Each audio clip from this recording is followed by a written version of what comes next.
Tô entrando aqui de novo, pessoal, para poder dar continuidade à live, né? A gente teve um probleminha aí de conexão, né, com o Dr. Ricardo, mas daqui a pouco ele tá entrando novamente aí. Aí, o Ricardo entrou novamente, ótimo. Vamos já. Que ela acabou ficando assim, realmente no meio da conexão, mas agora a gente tá recuperando aí. Miguel, tá me ouvindo agora bem? Perfeito, tranquilo. Perfeito. Vamos que vamos. É isso mesmo, é aquele horário de 5 horas já começa a ficar mais tumultuado, né? Mas só para resgatar um pouquinho, né? Você estava falando, eu te perguntei sobre a questão do encontro, né? Isso, E aí isso. você não estava fazendo uma análise filosófica, sociológica, né? Você já foi direto para a regulação realmente, né? Só para Por novamente nos enquanto, conectar. sim. Por enquanto, sim. Que seria a ideia de que, a partir do momento, então, que isso é internalizado, né, e disseminado na sociedade, que é o jogo eletrônico competitivo, e a necessidade dele se tornar uma modalidade de prática desportiva, você começa a ter uma série de implicações. Quer dizer, os atletas saem de uma equipe, vão para outra equipe. Eu preciso estabelecer qual é o tipo de contrato que eu terei com aquele atleta, se eu tenho direito de imagem, como é que vai funcionar o direito de imagem dele, porque aí tem um problema do streaming, que a imagem que ele faz, ele transmite o treino dele.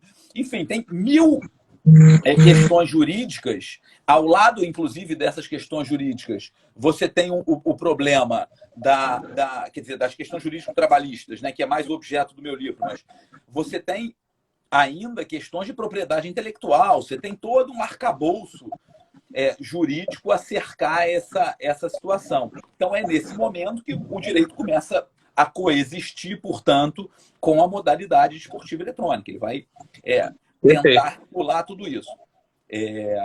Só me alongando um pouquinho, mas já para puxar o interesse e dar o quadro geral, o que eu sugiro aqui no livro, né? Qual foi a conclusão a que se chegou?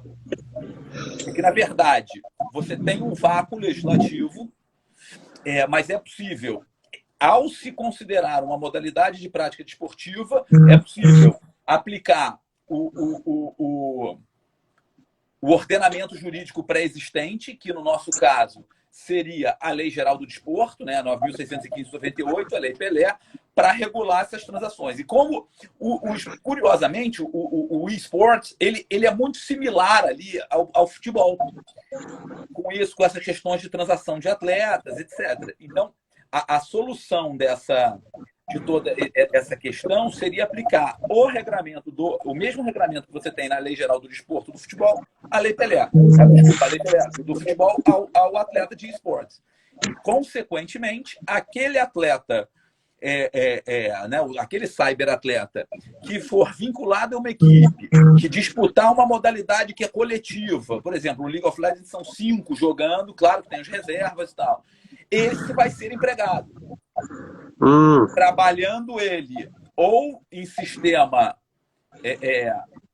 home office ou em sistema que eles chamam de gaming houses, né? Que você tem a gaming house, desculpa, você tem a gaming house e a gaming office. Cada equipe trabalha de um jeito. Umas equipes mantêm residências onde elas colocam os seus atletas e dão toda uma infraestrutura de cuidado para esse atleta.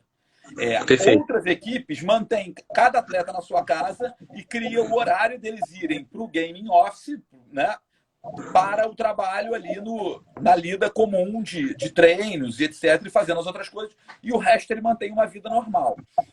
De um modo ou de outro, as equipes têm tomado cuidado para serem 8 horas de trabalho efetivas, né? Cuidado com os treinos, porque eles terão podem ter problemas, se não se precaver, de lesão de esforço repetitivo, etc. Então você tem cuidado de alimentação, parte física e tal. E esses serão empregados. Mas você tem aquele cyberatleta que joga autonomamente. Por exemplo, você tem 2 tipos hoje de jogo FIFA, né? Você tem o FIFA e o Clube FIFA. Um você joga sozinho. Ainda que online, você pode jogar com gente do mundo inteiro.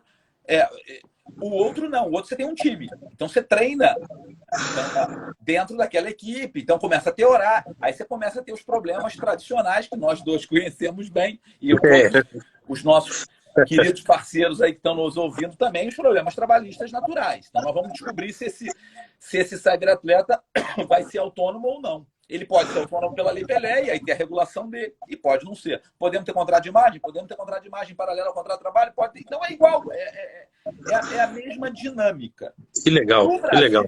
No Brasil, a gente tem uma situação, o Brasil ainda não avançou, mas não avançou muito nesse aspecto. A gente tem 3 projetos de lei tramitando, seja no Senado, seja na Câmara, para reconhecimento do esporte como esporte, entendeu? E eu, particularmente, defendo, assim, a gente não precisaria de projeto nenhum e tal, mas no Brasil todo mundo ama a lei, né? Tem que ter alguma coisa. Então então que tenha. Mas assim, não regula muito, não. E aí, já entrando no padrão sociológico, porque quanto mais você regular, os estudiosos dessa sociologia, não exatamente do desporto, não, mas da sociologia do modo geral, muita legislação é prejudicial, por 2 razões. Você cria guetos, né? Você cria regras de exceção, e você tem um problema de efeito bumerangue. Então, toda atividade tem risco, né? Toda produção de riqueza tem risco. Então, você tem que sopesar esses riscos.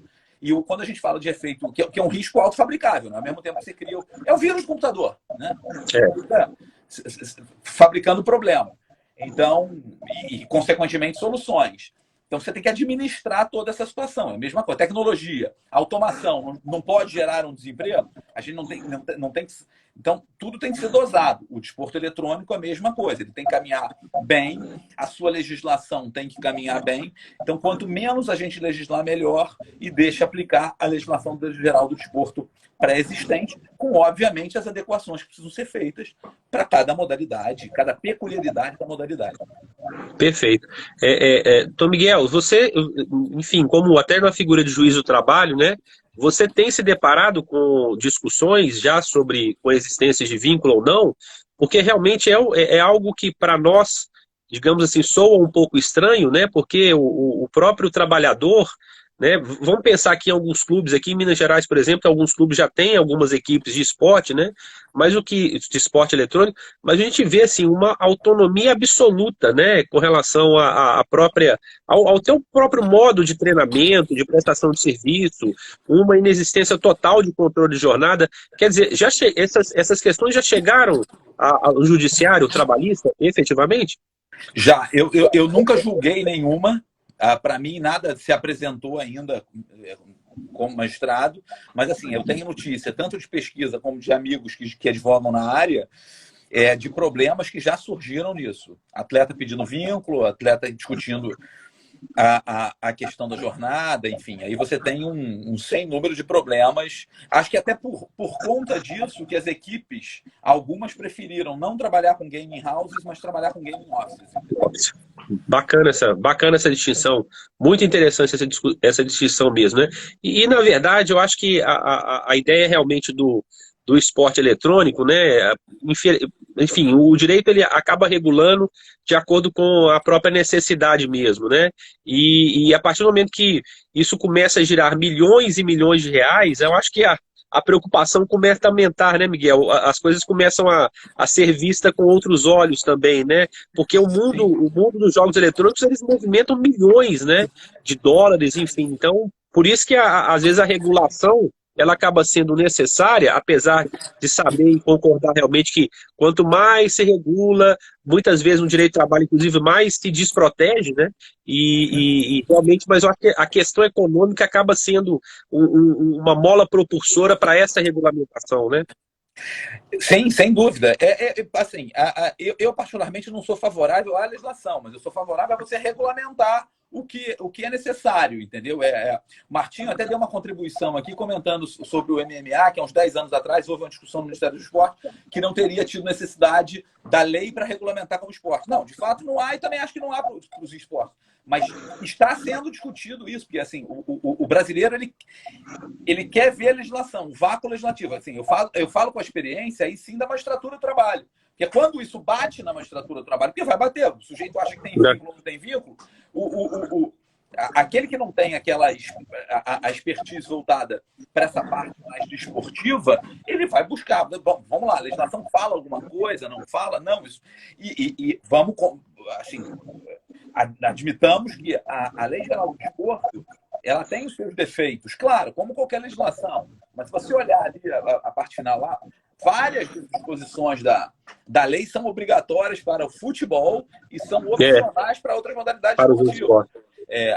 Assim, eu discordo de alguns grandes amigos e juristas, doutrinadores respeitáveis com cerca de algumas questões da Lei Pelé, por exemplo, que eu particularmente acho que ali para o 28, parágrafo 3º, acho que é o 28A, parágrafo 3º, de cabeça, quando ele fala que a regra de autônomo não se aplica ao desporto coletivo, né, a regulamentação do capítulo, significa, ao contrário, senso dizer que todo desporto coletivo manteria o vínculo empregatício, ou manterá o vínculo empregatício. Vôlei, basquete e tal, recomendável que reconheça, e aí isso é obviamente aplicável ao desporto eletrônico. Então a legislação, a França fez isso, né? Não regulamentou muito a situação, ela deixou algo bem aberto, até porque é um tema muito sensível. Para você ter uma ideia, para os nossos queridos amigos aí terem uma ideia, a Federação Espanhola de Videojogos ela não quer ser reconhecida que a modalidade seja reconhecida como esporte. Não nos interessa, por hora, essa discussão. Assim, a gente tem que entender o relevo disso, né? Quer dizer, isso está no livro, né? Mas para que a gente reconheceria a modalidade como esportiva? Primeiro, para dar estabilidade jurídica, que é um momento que ele não vive, né? O Brasil é sempre instável juridicamente. Então, assim, quanto mais a gente buscar estabilidade jurídica, melhor, porque você não vai sair tendo uma corrida para o judiciário desenfreada de pedido de vínculo de emprego, enfim, indenizações, etc. Mas, então, com relação a uma importância aí de você ter essa regulamentação na parte esportiva, ou melhor, o reconhecimento, vamos dizer assim, desportivo, seria fundamental, porque você teria incentivo público e privado, você teria a questão do Bolsa Atleta para aqueles que ali estão iniciando, etc. Você teria repasse de recursos públicos, quer dizer, a discussão é importante para que você tenha, e na verdade o verdadeiro impedimento, eu vou deixar depois do nosso bate-bola, mas num segundo momento eu falo disso, que é a dificuldade de você reconhecer o desporto eletrônico, fazendo o papel aqui de contrariar a minha posição, que é a dificuldade de você reconhecer o desporto eletrônico como esporte, é a questão da estrutura piramidal para que ele venha a ser desporto olímpico, né? Eu terminei ontem de ver aquela série The English Game no Netflix que fala sobre muito legal. futebol, e bem legal, muito bem legal, muito, muito interessante. E aí eu estava assistindo e tem um dado momento ali num determinado episódio que eu não lembro qual em que fala-se exatamente isso. Mas olha, o futebol, a gente não pode ser o dono da regra. Né?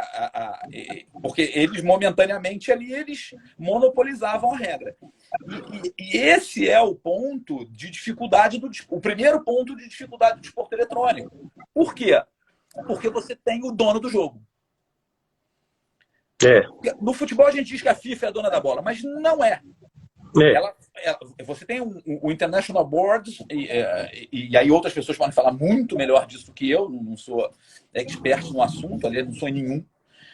Mas, enfim, sou um curioso, uma opção de coisa, mas que fala. No desporto eletrônico, no jogo eletrônico, você tem a propriedade intelectual daquele material, daquele jogo. Então, esse talvez seja o grande entrave para você discutir, porque quem acaba fazendo a regra do jogo? O desenvolvedor do jogo, o publisher, né? Aquele editor que é o dono daquele material. Então, você precisa superar isso para entrar. Fala, Theo, tudo bem? Aí, meu sobrinho, no primeiro período de direito, agora conjugando direito com engenharia, mas que legal, hein? O tio aqui. Ô, Miguel, você viu que nós estamos aí com a live está pesada, viu? A live está muito pesada. O Vinícius Caputo já está aí com a gente também, né? Então, não consegui ver. Meu amigo, você está prestigiado. E aí, ministro, tudo bem? Entrou o Pietro também. Isso, só fera. Olha lá, bom, muito bom. E aí, o que acontece? Você começa a ter essas questões que eu acho que são superáveis. Também, se não achasse, eu não falaria sobre esse assunto. Mas elas são amplamente não facilmente, mas você tem uma boa bagagem para conseguir superar essas discussões. Por exemplo, o jogo passar a ser gratuito, e aí, inclusive, algumas entidades obrigam que assim seja. O jogo é gratuito para o campeonato. Você só vai. Só que você distribui essa riqueza, e aí a sociologia entra junto, por isso que eu falava da interdisciplinariedade, de uma outra forma. Quer dizer, você ramifica aquilo. É mais ou menos assim. Determinada empresa de material esportivo fabrica a bola e fornece essa bola para que tenha a Copa do Mundo de futebol, por exemplo. Ótimo. Ou os campeonatos regionais, nacionais, pouco importa. E você tem aquilo. Agora, se eu quiser aquela bola, eu vou na loja, vou comprar e vou pagar por aquela bola. O jogo é a mesma coisa, eles vão fornecer. Mas aí você tem a dúvida da regra. Sim, mas aí eles fizeram a regra tal qual o International Board fez a regra dele lá. E você tem diversas modalidades. E aí você vai. O outro entrave seria, aliás, voltando, uma coisa que é legal no desporto eletrônico é que ele é uma materialização de uma doutrina sociológica que foi falada muitos anos antes da gente pensar no desporto eletrônico, mas se aplica perfeitamente, que é a teoria dos campos do Bourdieu e a teoria da sociedade do espetáculo do Guy Debord, né?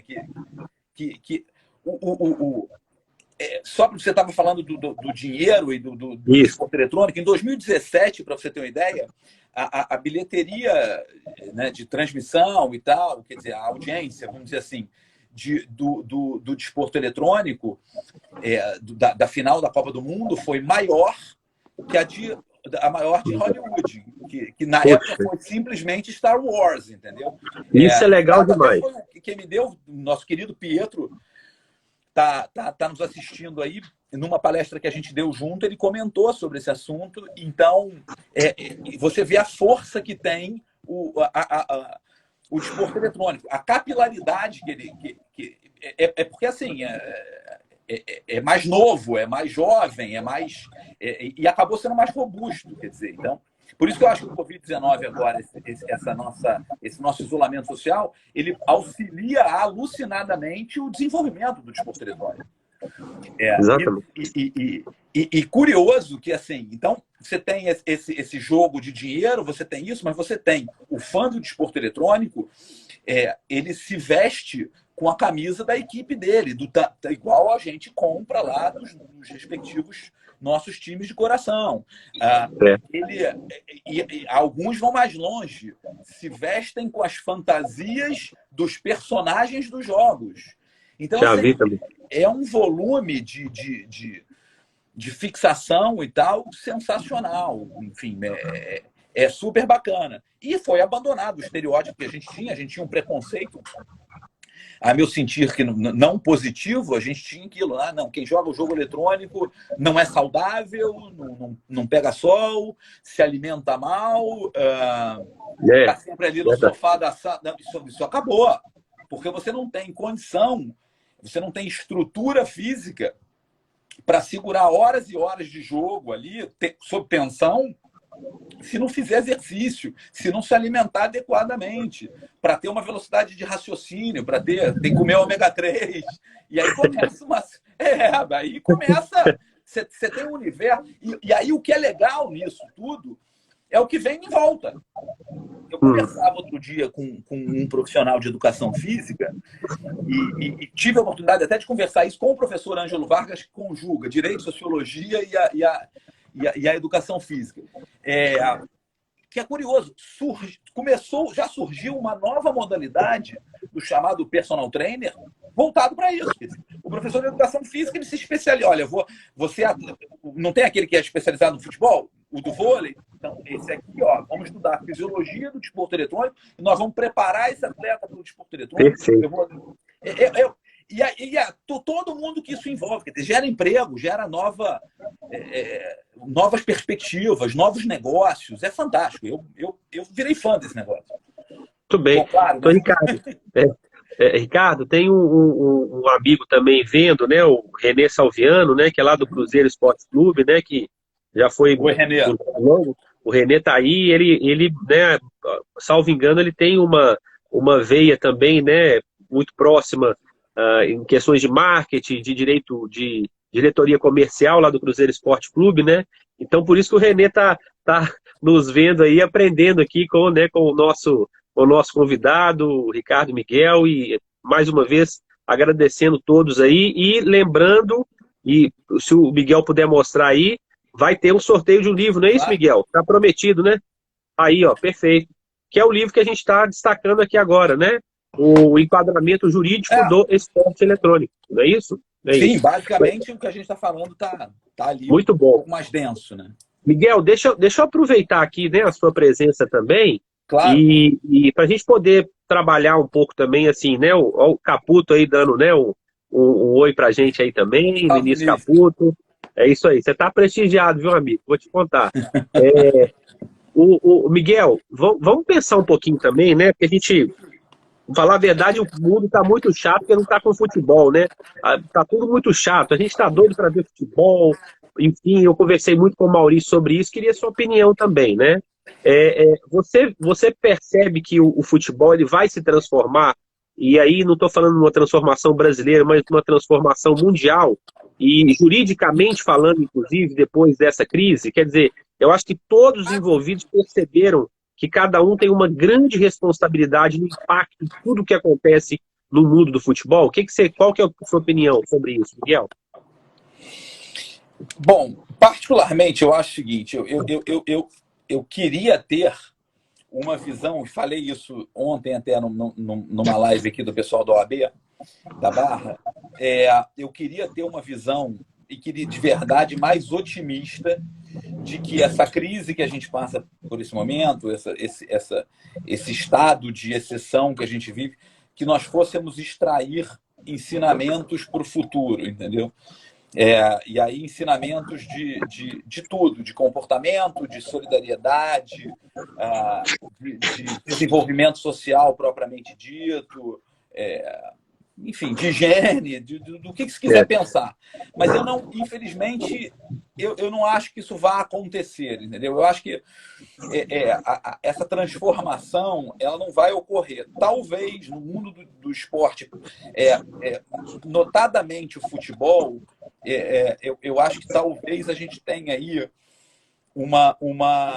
um ensinamento bom para tirar é a organização, a estrutura econômica, política e financeira das equipes, para que você consiga efetivamente manter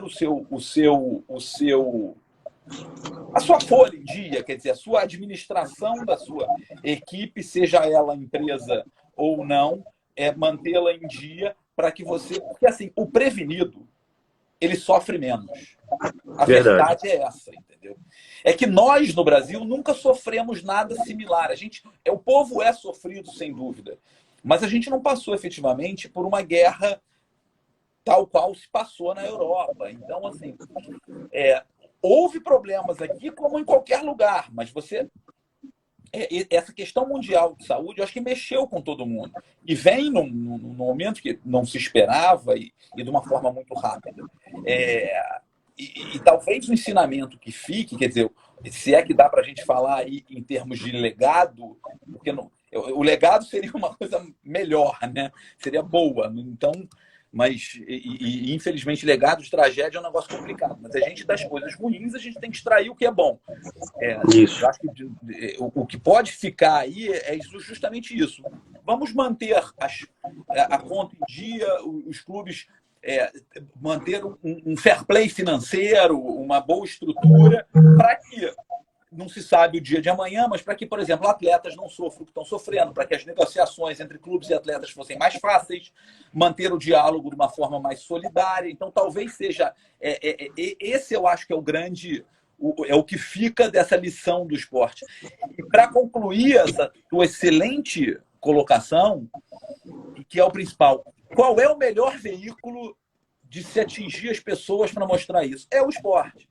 Eu hoje, por exemplo, estava vendo um noticiário aqui de manhã lançaram aqui no Rio, como é que é? Pia do Bem, enfim, por causa do morador de rua e tal, uma engenheira de produção projetou aquilo, e o jogador da seleção brasileira, Real Madrid, o Marcelo, Pô, vai legal. financiar fortemente. Então, assim, você vê vários jogadores de NBA, etc., já fazendo isso, ou jogadores de outros clubes que não têm problemas financeiros e podem ajudar um pouco mais. Então, essa solidariedade é fundamental. E o esporte, a penetração do esporte é gigante. Você não mensura. Então, eu acho que é por intermédio disso é que a gente pode disseminar essa ideia de tirar alguma coisa boa de toda a tragédia que a gente está vivendo.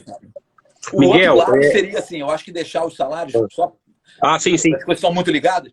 Há alguns anos atrás, a NBA teve que fazer um lockout por causa de uns problemas que a gente não pode no Brasil, né? Mas teve que fazer um lockout por causa do problema da elevação dos salários.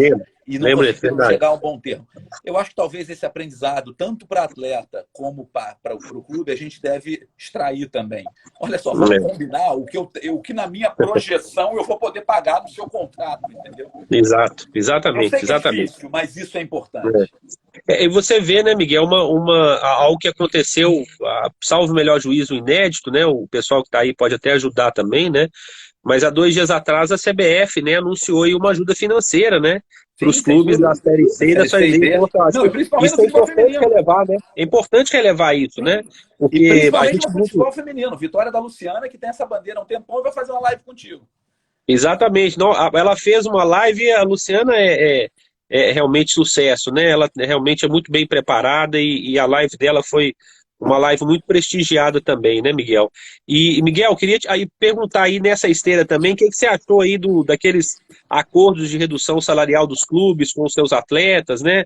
E aí, lembrando que, só para o público também entender, os espectadores, né? Isso aconteceu, inclusive, antes da própria medida provisória e da decisão do Lewandowski, né? Quer dizer, eles já prevendo, né, e obviamente por necessidade, já fizeram essa redução.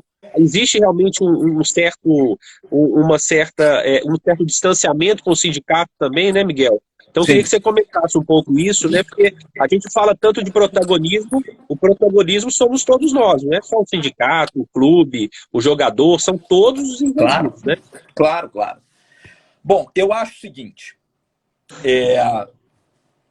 se a gente analisar com os olhos puros do direito do trabalho, antes da MP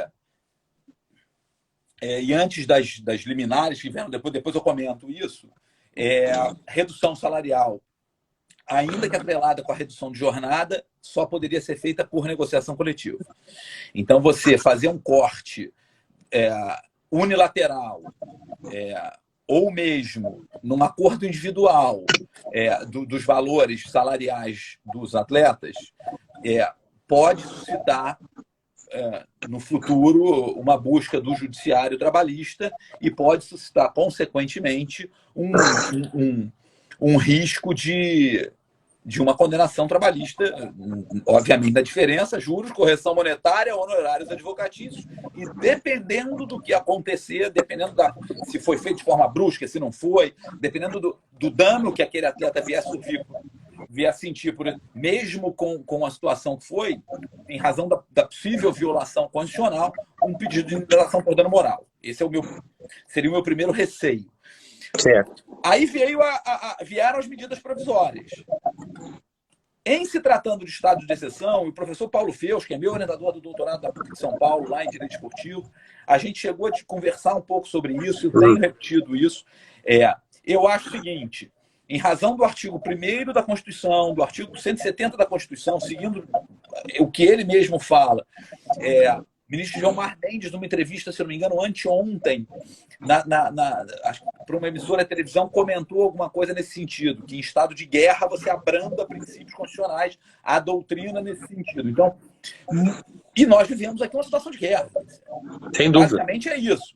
Então, dentro desses conceitos, eu sou favorável a uma mitigação dessa exigência constitucional, mesmo porque eu me filio à ideia de que a nossa Constituição tinha que ser menos descritiva nesse aspecto. Os direitos sociais, sim, o que é cláusula pétrea, sim, etc. Mas, assim, cada direito trabalhista esculpido ali, por ser colocado na Constituição, é muito difícil, porque o tempo vai mudando e você fica com algumas dificuldades de mexer naquela estrutura. Então, hoje a gente tem um momento, um Estado que... Será que a Constituição te engessa nesse ponto? Quer dizer, você poderia salvar, então, vários empregos, e a Constituição está me engessando. Justamente um instrumento que é feito para me proteger. Exato, exatamente. Então, exatamente. Esse dilema, particularmente, eu sigo os especialistas que dizem que, nesse caso, a gente deveria abrandar o conceito de coletivo da negociação e, tendo em vista a existência da MP, você pode negociar individualmente atletas e clubes. Essa negociação vinha sendo feita até coletivamente, pelo que eu tive notícia. Ontem, rapidamente, eu vi uma live do presidente Fluminense, do Mário Bittencourt, mas depois caiu, eu só vi um trecho, também entrou no horário, que foi depois da minha, eu comecei a me enrolar, mas vem existindo negociações, porque pela imprensa ele eu vi que ele estava negociando por intermédio dos clubes na CNC e havia e os clubes estavam falando com a FENAPAR, mas alguns atletas também, ou em grupos ou individualmente, estavam rejeitando as propostas de redução salarial. Eu acho o seguinte, eu acho que é o momento de todo mundo dar sua contribuição, inclusive até aqueles com mais dificuldade. E aí, consequentemente, por acordo individual é viável isso, quer dizer, nesse momento. Agora, se quiser negociar coletivamente, que se busque os sindicatos regionais. Por exemplo, lá em Minas, o sindicato daqui, com o presidente Alfredo Sampaio, conversa com os clubes e tenta chegar a um bom termo, porque o protagonismo do sindicato nesse momento é muito importante. Sem dúvida. É a hora do sindicato ganhar legitimidade. Então, eu não consigo ver como é que um sindicato pode, no momento, sentar na cadeira, eu vou fazer 1 milhão de exigências. Ele não está em posição disso, porque sejam os seus associados, sejam aqueles que não são, mas são da sua categoria, estão desesperados. Então, o que a gente precisa é de bom senso de todo mundo para materializar e se buscar isso. Então, acho assim, ruim lá atrás ter feito de cara um corte. Hoje, verdade. Agora, veio a eliminar essa última mais recente do ministro Lewandowski. Então, acho que no momento precisamos aguardar a posição do STF o mais rápido possível para pacificar essa matéria. Miguel, o papo é bom, você sabe disso, né? Por isso que ele passa rápido, mas a gente faz isso. E a gente não faz isso.